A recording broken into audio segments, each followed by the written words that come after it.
In today's show, I'm going to be speaking with the host of the Locked On Blazers podcast, Mike Richman. We're going to talk about the trade that went down over the last few days. Larry Nance going to Portland. It's all coming up. Stay tuned. You're going to love it.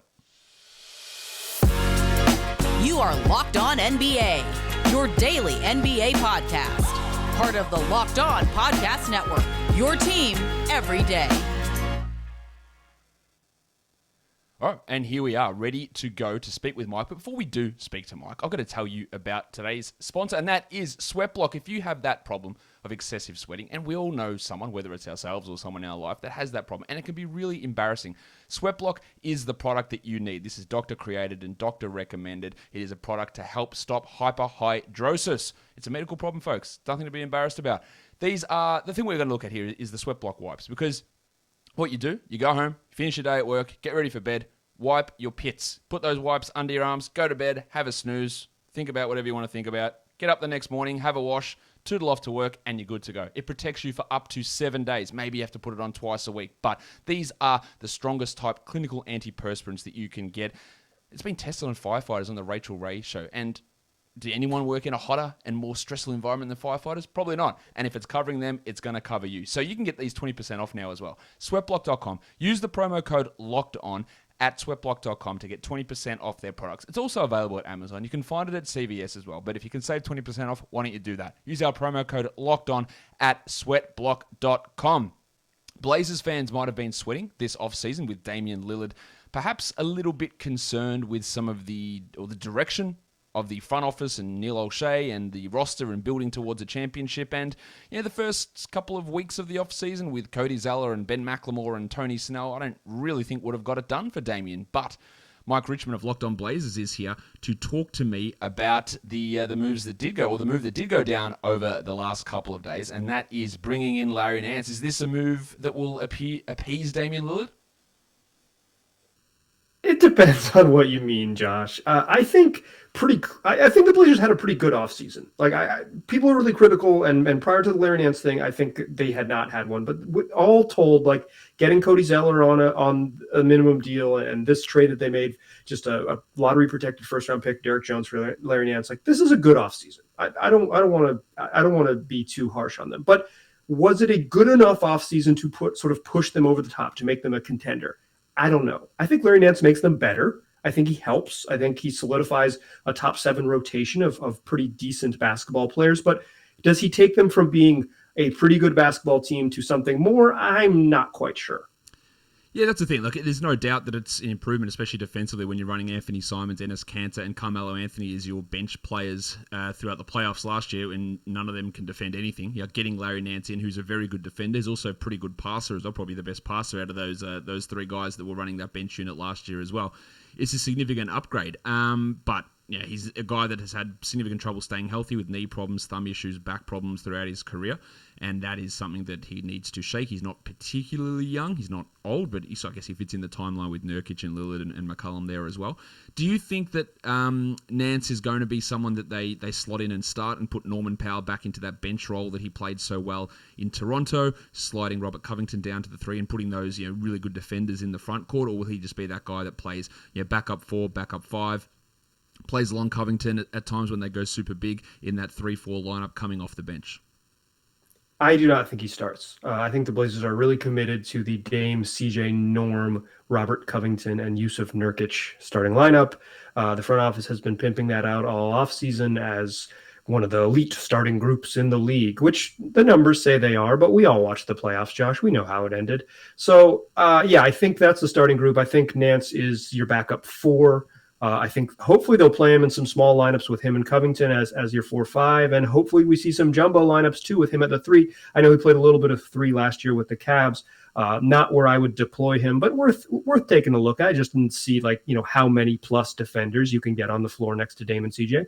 Yeah, and look, even if he's out there as the 3, you could just make Covington the 3 anyway. So they're not going to be out there too much where Nance is playing the 3 alongside Cody Zeller and Yusuf Nurkic together or something crazy like that. They don't actually have any other 4s on this team unless you... Yeah, they don't have... Exactly.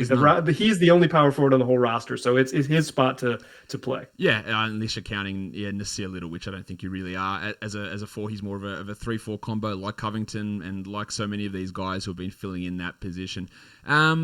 when Damian Lillard is making subtle, not trade requests, but subtle rumblings, I guess, about what he's thinking with the future, and reports are leaking out, and the frustration with the way that the roster's been constructed at times. Is this something that does help his thinking there? Is this something that pushes Portland from a first-round exit team into a conference finalist type contender?